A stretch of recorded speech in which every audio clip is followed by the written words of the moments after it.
Good morning, traders, and a happy Tuesday out there to everyone. Hope that you all had a nice evening and everything there. Should be a rather interesting day in front of us as we slowly get closer towards the last couple trading days of the month of November. We'll want to take that into account, but with that said, we'll also just be aware of a few items on our economic calendar there for today. Nice and light as far as any 8:30 figures go. We don't really have any of those today. We do have some housing data, HPI, so Housing Pricing Index there, which will be due out at 9 o'clock Eastern Time there.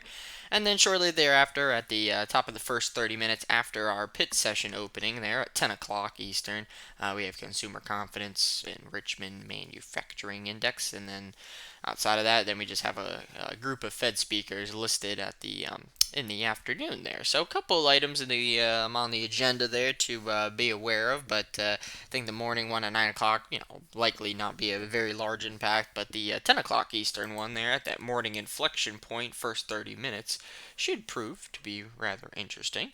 But with that said, without any further ado, we'll come in here and start to look at our daily chart as we typically start things off with on these S&Ps. And as we know, during yesterday's trading, if I were to mark off our bar here from Wednesday's action, still no trades outside the range there from Wednesday of last week.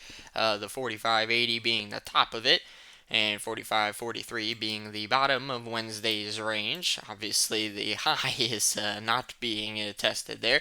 So as we come in, for one, here in the overnight session, we can also take note of the fact that we were able to just push briefly on the other side of our low from yesterday, right? Our previous day's low, which would be nice to have on the sheets there. That's 45.52, so not too far down beneath it, but our Globex low here is coming in at 45.47, which we just got done putting in there. So we did proceed to eat the tail from yesterday. We took out the previous day's low, but haven't quite gotten on the other side of Wednesday's bar as of yet. So any further testing, we'd be running into 45.43 just from being the low there from last week's trading on Wednesday. So we'll have that to certainly keep in mind there.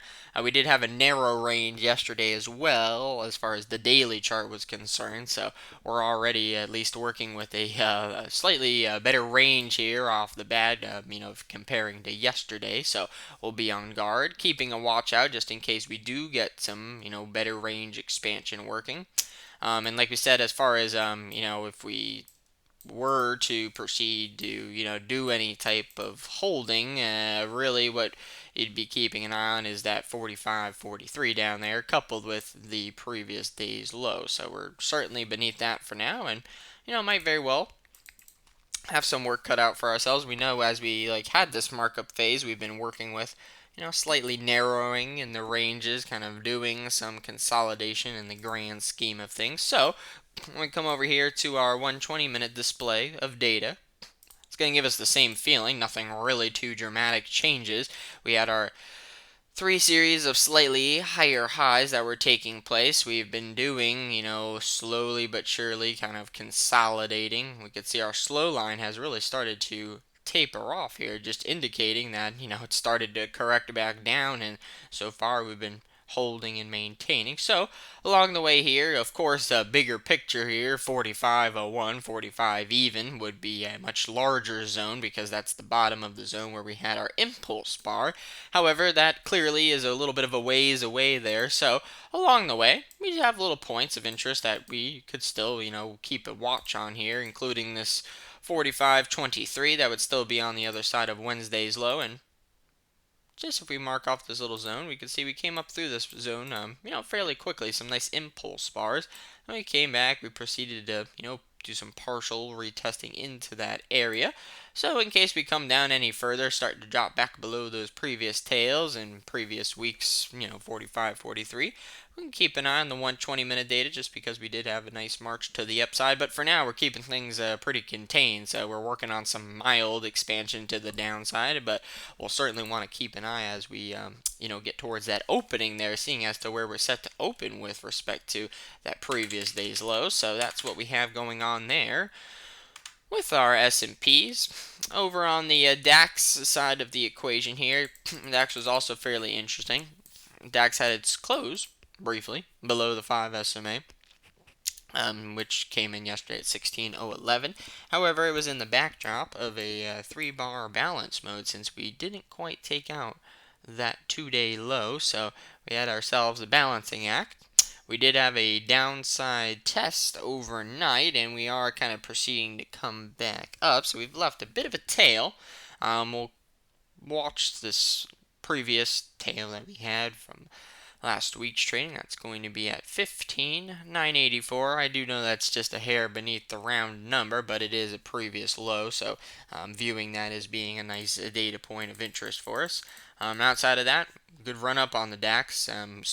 Still on the extended run up until yesterday's data. So we want to be respectful of the fact that we did have that balancing act in case we do get some better range expansion going with the DAX. But on the intraday data, such as the 30-minute or even the 15-minute data, we can see that they've been awfully calm in the overnight session. The Asia session brought them down briefly. Europe opening, did some additional testing, but not really running away with it, if you would, there in the DAX as of yet. So we can mark off some intermediate levels to have on our sheets just for the morning session, and we'll keep an eye, see what type of tone we get there coming from the DAX side of things there. So that's that, our ES and our DAX respectively there. Not too bad of a lineup.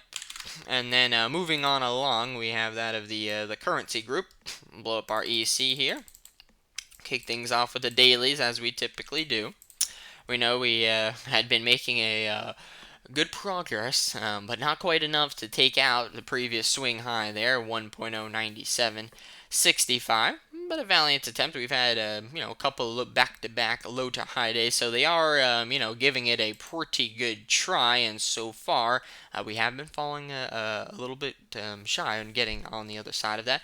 We can give the euro currency credit for getting on this other side of the high from yesterday's trading, our PD high, 1.09685 there. So we've already made the slightly higher highs. We had 1 day of that, 2-day, and then we're getting the third variation of that theme taking place in the Globex session. So, of course, 1.09765 stands out like a sore thumb out there, the previous swing high. And once again, this almost reminds us, it wouldn't be exactly the same, but of that 120-minute oscillator on the ES. The fact of the nature in which we've been kind of correcting and the swings of it have been tightening up, and yet we're still holding and maintaining our ground overall. So here with the euro currency, if we do fall shy up here, we can see, there's little hints of, slowing in the momentum, but I think first line of business would be kind of seeing as to how close they want to reach towards that previous visible swing high there. Down below, in case we have some crazy adverse reaction, just like the ES, right? Big old low developed area that looms down below. But the thing is, we're so far away from these points. So for now, it's nice to be aware of them. But clearly, we're trading 1.096 and the low developed zone's 1.084. So, can give them credit more so for actually holding above that area. So here with the EC, that previous swing high will be a nice zone of interest. And even if we fall short on that zone, that would still give us good information as well. So we'll keep a nice eye there on that of the EC, the euro currency. And then we have this gold here, which just as a quick heads up, does seem to be slowly rolling to Feb of 24 there. The December series still seems okay, but for the purposes here, since we're starting to get some better volume there in the Feb series, we might see it roll or shift intraday. So I just put in a nifty little link there for the CME, so you can go in there and check out the volume on the separate contracts. But what's nice is either way we slice it, our points of interest are still going to be the same, on either contract, just the price levels will be different. But right off the bat, as we know, remind us of any of these other markets here, these swing highs that we have, like just like the euro currency, it feels like, right? So 2039.7 there, previous big cycle high that we had in the gold yesterday, 2039.4 basis the Feb series there.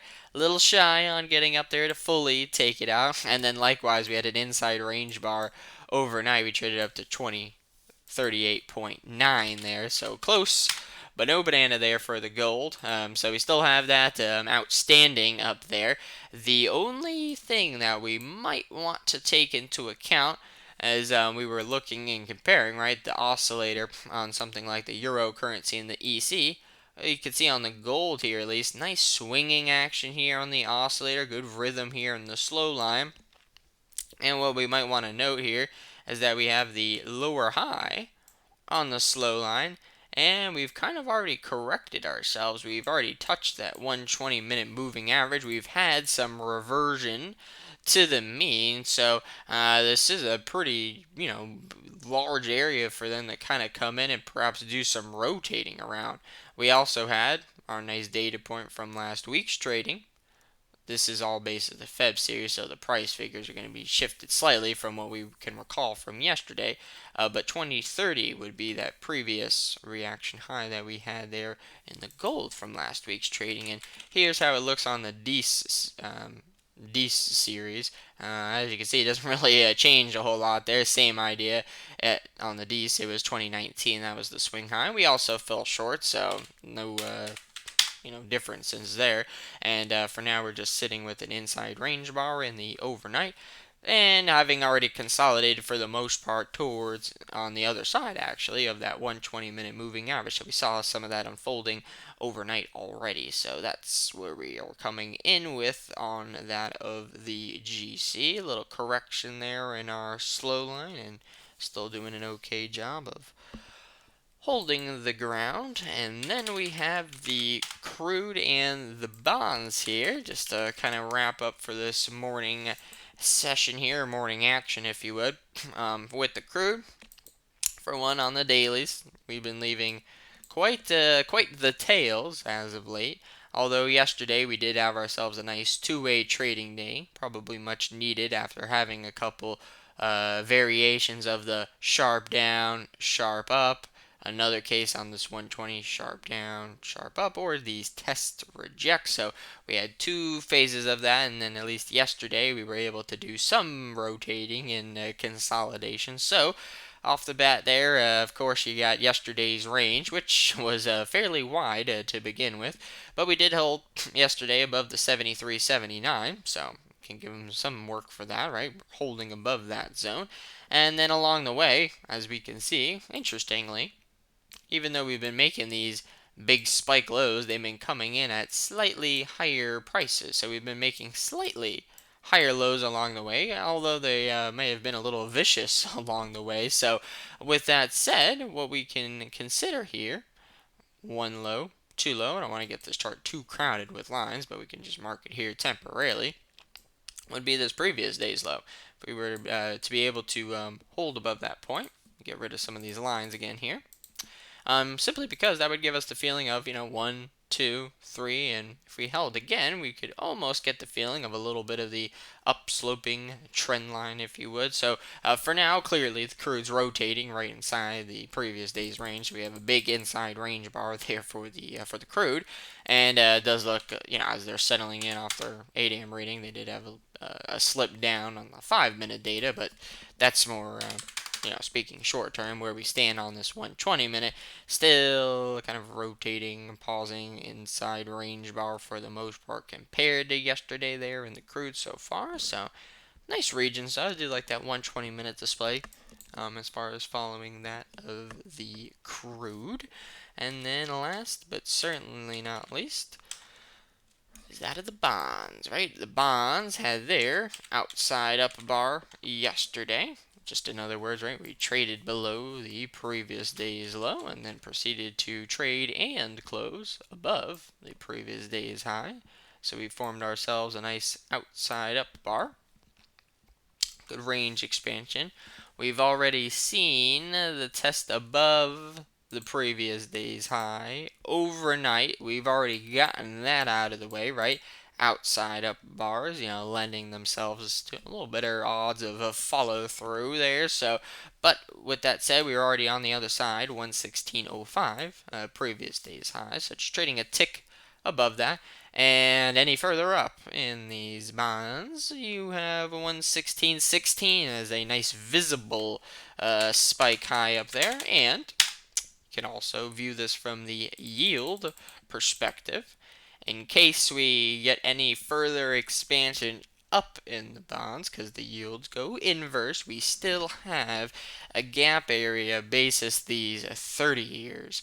And that gap comes in just on the other side of 4.5%. So it's a little bit of a ways away. We're not in there as of yet. It's, we're trading 4.530.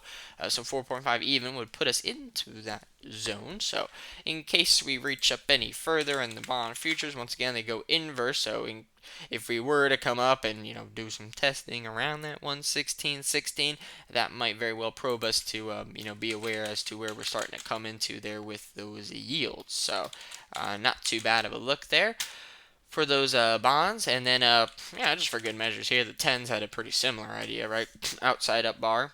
The 10s did test our daily EMA, interestingly, but outside of that, outside up bar. And they got their follow through overnight already, just like those 30-year bonds did. And if we take the 10s, we know that we kind of had already done some filling in of our gap there. So we did that during last week's action. We got down to 4.365. If comparing, it's a nice example, just kind of comparing the different lengths of these fixed income markets here. So the 10s, TNX being the 10-year. Alright, and then if we come over here, the TYX for the yields, correspondingly, this is the same dates, right? 919, 920, up to 921. And then over here you get that same feeling, 920 to 921 has an outstanding gap, whereas we've filled that in the case of those 10-year notes. So, with all that said, we took a couple extra moments there, but since we didn't really have any morning data points there, figured we could give a little bit more of a detailed look. And just going to get these charts back up and adjusted here for ourselves here. We'll get our ES loaded back up. We came down, we tested below the previous day's low very briefly, kind of short-lived if you would, and still proceeding to hold once again above the Wednesday low. So still Wednesday's range 45, 43, 45, 80, 50 was the high of that bar. And of course these past, those 2 days were holidays, but now we traded yesterday and so far the Globex session today all inside of that one singular bar there. So a breach outside of that zone I'm sure would generate some interest, but in the meantime here we'll take it one step at a time and see just as to what we have lining up here in this early morning session. So I'm going to dial it back, get some things adjusted here, and see just as to what we have going on here as things start to settle in off this 8 a.m. reading.